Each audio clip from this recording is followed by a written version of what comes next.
Buradan da Rusya'ya dönüyoruz. Moskova'da bizi Akşin Kişiyev bekliyor. Kendisinin önemli notları olacak. Çünkü bugün önemli bir toplantı var.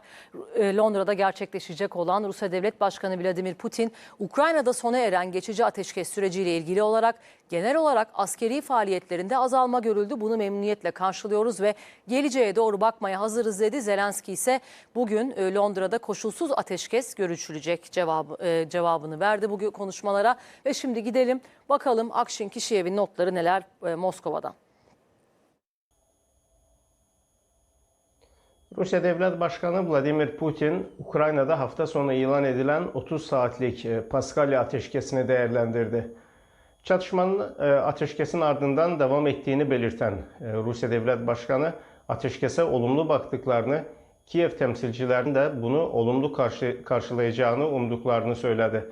Putin, Ukrayna tarafının ilk başta ateşkes teklifini kabul etmediğini öne sürerek ancak daha sonra oradaki akıllı adamların büyük ihtimalle de yabancı kuratörlerin bu tür girişimlerin reddedilmesinin Kiev yönetimi için kaybetmek anlamına geleceğini söylediğini, bu nedenle Ukrayna yetkililerinin de hızlı şekilde ateşkes önerisini kabul ettiklerini ifade etti. Bunun devamı için ilan edilen ateşkesin sonuçlarını analiz edeceklerini dile getiren Putin, Ukrayna'nın genel olarak askeri faaliyetlerinde azalma görüldüğünü, ancak buna rağmen ateşkes sürecinin 4900 kez ihlal edildiğini öne sürdü. Ukrayna Devlet Başkanı Zelenski ise İngiltere Başbakanı Starmer ile telefonda görüştüğünü açıkladı.